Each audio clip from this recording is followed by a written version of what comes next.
मुरादाबाद काशीराम नगर स्थित गौतम बुद्ध नगर पार्क में हो रहे सीनियर केयर सेंटर को स्थानांतरित करने का लेटर जारी किया गया है, जिसके बाद अब पार्क में कोई काम नहीं किया जाएगा। जिलाधिकारी को नगर निगम ने पत्र भेजा है। गौतम बुद्ध पार्क में चंदन रैदास और उनके साथियों का कब्जा बताया जा रहा है। सरकार की महत्वपूर्ण योजना को रोकने का भी जिक्र लेटर में किया गया है।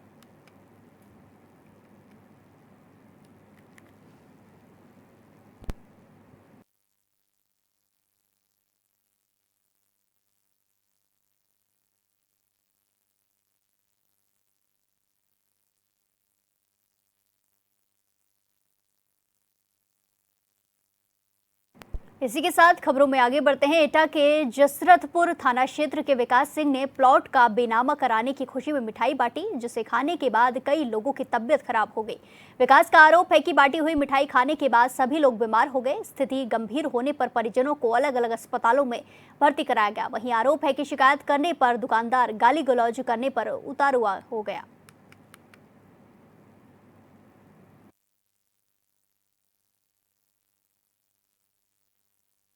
मैंने कल एक जैतरा में प्लॉट लिया था, जिसका कल हमने बैनामा कराया। उसके बाद हमारे साथ जो जो लोग आए थे उनको हमने मिठाई के डिब्बे दिए, जो कि हमने मिठाई वहाँ से अलीगंज कालिंदा मिष्ठान भंडार से खरीदी थी। तो उस मिठाई में फफूंदी लगी हुई थी। हमने जो लोगों को दिए उन्होंने खा के वो लोग बीमार पड़ गए हैं। तो हमने अपनी खुशी के हिसाब से मिठाई दी थी, उससे मतलब खुशी न होने के कारण उन लोगों ने हमसे शिकायत की, ये मिठाई ख़राब है, उससे हम बीमार पड़ गए हैं। फिर हम लौट के उनके पास आए, दुकानदार के पास। तो जब उनके पास गए तो उन्होंने हमसे बदतमीजी की और गाली गलौज देने लगे। तो हम उसके लिए हम आए हैं यहाँ सीओ साहब के पास। नहीं सर, मेरा कुछ वो किया जाए, नहीं तो वो जो लोग बीमार पड़ गए हैं फिर उनको। कितने लोग बीमार पड़े हैं? हमने 11 डिब्बे लिए थे, आधे आधे किलो को, और 2 लिए थे 1-1 किलो के मिठाई। उस हिसाब से हमने सबको बांट दिए। उन लोगों ने फिर हमें मिठाई को वापस की। तो मैंने जब देखा, मैंने मिठाई जाके उनको दिखाई जाके, तो बदतमीजी से बोलने लगा मेरे को, गाली गलौज की आपके जी साथ? जी। आप कहाँ के रहने वाले हैं प्रॉपर? हम प्रॉपर गणपतपुर बढ़ापुर के रहने वाले, थाना जसरतपुर के? थाना जसरतपुर लगता है। तो आप यहाँ पे सीओ साहब के पास शिकायत करने के लिए आए जी हुए जी। हो? इसी के साथ खबरों में आगे बढ़ते हैं। मुख्यमंत्री विष्णुदेव साय ने राजधानी स्थित मुख्यमंत्री निवास कार्यालय में श्रम विभाग द्वारा श्रमिक बच्चों के लिए संचालित अटल उत्कृष्ट शिक्षा योजना का शुभारंभ किया। उन्होंने चयनित बच्चों का सम्मान करते हुए उन्हें शुभकामना दी। इस अवसर पर मुख्यमंत्री साय ने कहा कि अटल उत्कृष्ट शिक्षा योजना से निर्माण श्रमिकों के बच्चों के लिए बेहतर शिक्षा का मार्ग प्रशस्त हुआ है। साय ने घोषणा की है कि अगले शैक्षणिक सत्र में इस योजना का लाभ 200 बच्चों को मिलेगा। मुख्यमंत्री साय ने कहा कि श्रमिक अनेक समाज के हित के लिए कार्य करता है, लेकिन अपने परिवार के लिए बहुत कम समय, संसाधन, ऊर्जा और ध्यान दे पाता है।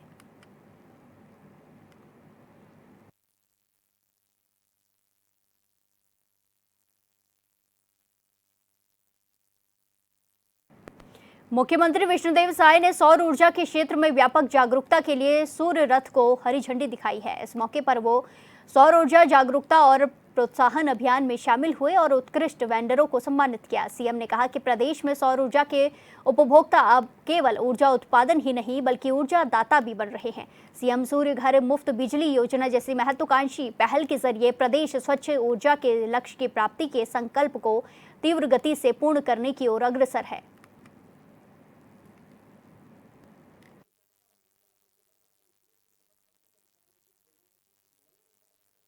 वो तो देश देख रहा है ना कौन वास्तव में आज हमारे प्रधानमंत्री जी सबका साथ, सबका विकास, सबका विश्वास और सबका प्रयास, इस मूल मंत्र को लेके 140 करोड़ भारतवासियों की रात और दिन चिंता कर रहे हैं। और इसका जिस तरह से पूरे विश्व में भारत का मान और सम्मान बढ़ा है, जिस तरह से आर्थिक रूप में लगातार देश प्रगति कर रहा है।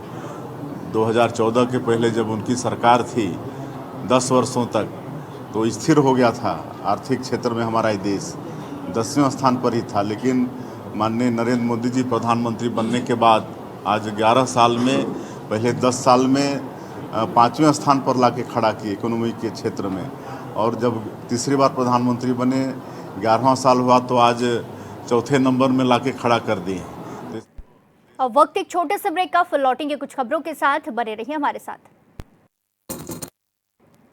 ब्रेक के बाद एक बार फिर से आपका स्वागत है। रुक करेंगे खबरों का। छत्तीसगढ़ के पूर्व मुख्यमंत्री भूपेश बघेल ने प्रदेश के कई मुद्दों को लेकर एक प्रेस कॉन्फ्रेंस की और बीजेपी पर तीखा वार किया। उन्होंने बाढ़, बिजली से लेकर पानी तक हर मामले पर बात की और कहा कि प्रदेश पूरा खत्म होने की कगार पर है। बीजेपी सरकार आपदा में अवसर खोजती है।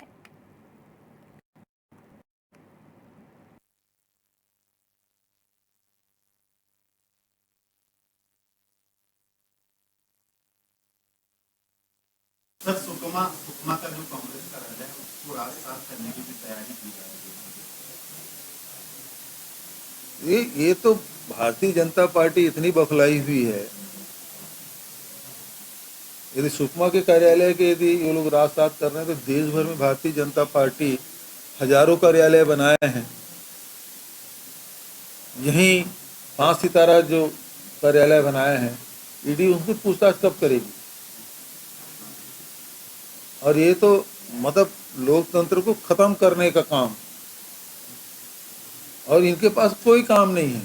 मलकित गेंदू 3 बार बुलाए हमारे जनरल सेक्रेटरी को, फिर वहाँ गए तो वही काम।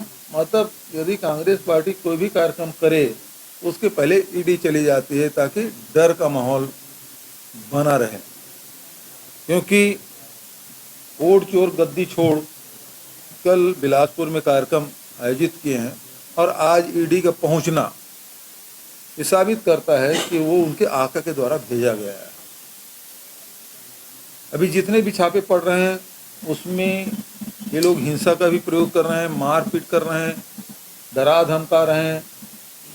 कुछ लोग आए थे, मुझसे मिले और घंटों पिटाई उनको किया, और जो बोलते हैं वही दस्तखत करते हैं।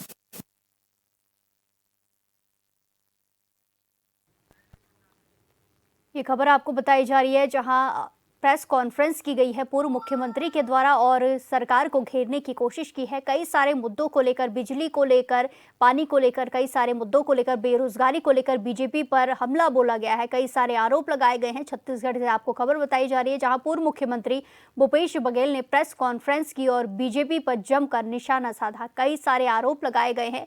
इसी के साथ पूर्व मुख्यमंत्री का कहना है कि बीजेपी आपदा में अवसर ढूंढती है। छत्तीसगढ़ से खबर आपको बताई जा रही है जहां पूर्व मुख्यमंत्री भूपेश बघेल ने प्रेस कॉन्फ्रेंस की और प्रेस कॉन्फ्रेंस कर बीजेपी को कई सारे मुद्दों पर घेरा है। कई सारे आरोप पूर्व मुख्यमंत्री की तरफ से लगाए गए हैं। इसी के साथ बीजेपी पर यह भी आरोप लगाया गया है कि बीजेपी आपदा में अवसर खोजती है हमेशा।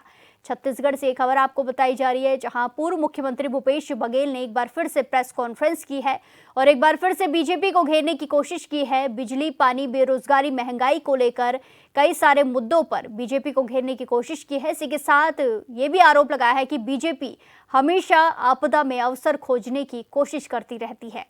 ये खबर आपको बताई जा रही है छत्तीसगढ़ से जहां छत्तीसगढ़ में पूर्व मुख्यमंत्री भूपेश बघेल ने अपनी प्रेस कॉन्फ्रेंस की और प्रेस कॉन्फ्रेंस में कई सारे मुद्दों पर बात रखी है और इसी के साथ बीजेपी को घेरने की कोशिश भी की है। कई सारे मुद्दों को लेकर, बिजली, पानी, बेरोजगारी, कई सारे मुद्दों को लेकर बीजेपी पर हमला बोला और कहा कि प्रदेश पूरा खत्म होने की कगार पर है और बीजेपी हमेशा आपदा में अवसर खोजती रहती है।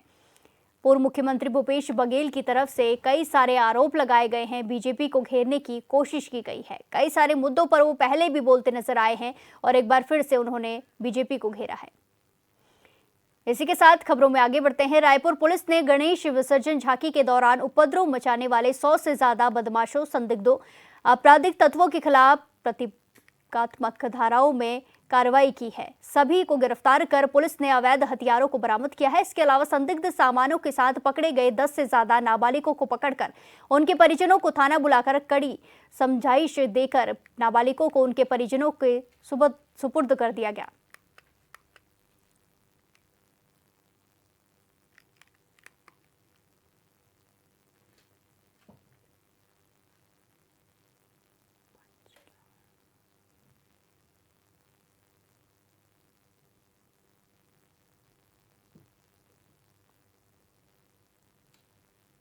इसी के साथ खबरों में आगे बढ़ते हैं। धार की धर्मपुरी विधानसभा से कांग्रेस पूर्व विधायक पांचीलाल मेड़ा की पत्नी बबीता जिला पंचायत जन सुनवाई में पहुंची, जहां उन्होंने एसडीएम को आवेदन सौंपा, जिसमें बबीता ने अपने ही पति और उनके समर्थकों पर गंभीर आरोप लगाते हुए कहा कि उन्हें और उनके बच्चों को लगातार प्रताड़ित किया जा रहा है। आरोप है कि पूर्व विधायक पांचीलाल मीणा और उनके साथी लगातार उन्हें परेशान करते हैं। उनका कहना है कि ये सभी लोग उनके घर पर हमला करते हैं और मकान हड़पने की नीयत से आए दिन दबाव बनाते हैं। कई बार थाने और अफसरों से शिकायत करने के बाद भी कोई सुनवाई नहीं हुई है। बबीता ने जन सुनवाई में अधिकारियों से गुहार लगाते हुए कहा कि अब उन्हें और उनके बच्चों को जान का खतरा है।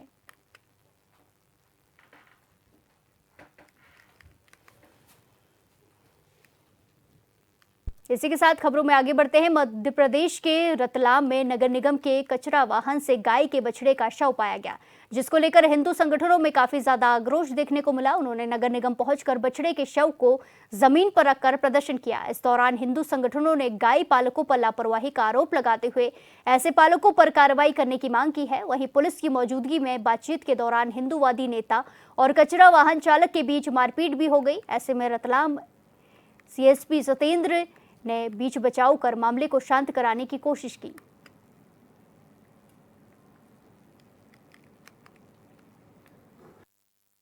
ये आज बादना स्टेशन पर निगम की कचरा वाहन में एक गौ माता के बछड़े को और बोरे में भर के ले जाया जा रहा था।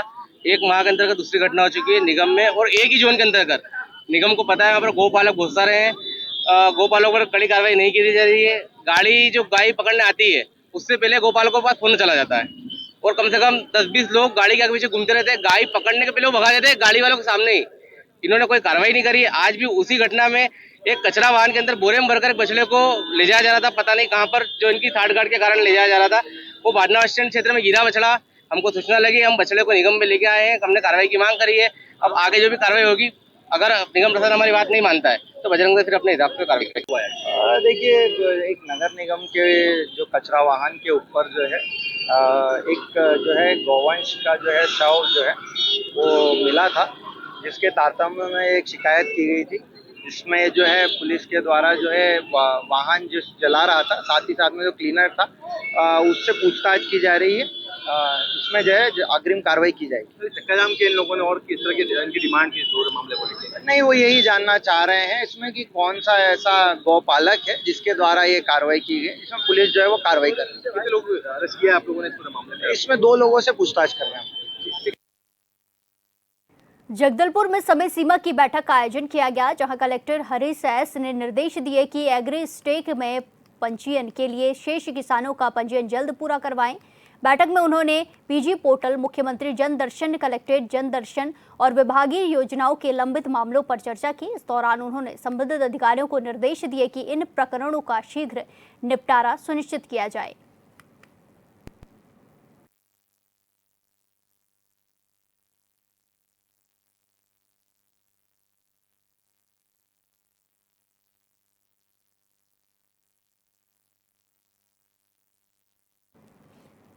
जगदलपुर में बस्तर जिले की दरभा पंचायत में एकीकृत फार्मिंग क्लस्टर योजना के सफल क्रियान्वयन के लिए आजीविका सेवा केंद्र का शुभारंभ किया गया है। इस अवसर पर पंचायत दरभा की अध्यक्ष मानकदई कश्यप ने फीता काटकर केंद्र का शुभारंभ किया, जो ग्रामीण महिलाओं के सशक्तिकरण की दिशा में एक महत्वपूर्ण कदम साबित होगा।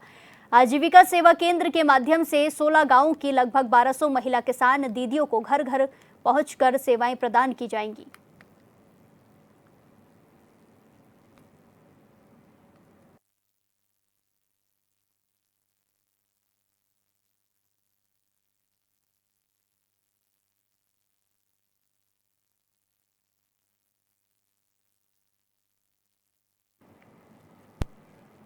इस बुलेटिन में फिलहाल के लिए इतना ही। बाकी तमाम खबरों के लिए देखते रहिए HNN 24/7। नमस्कार।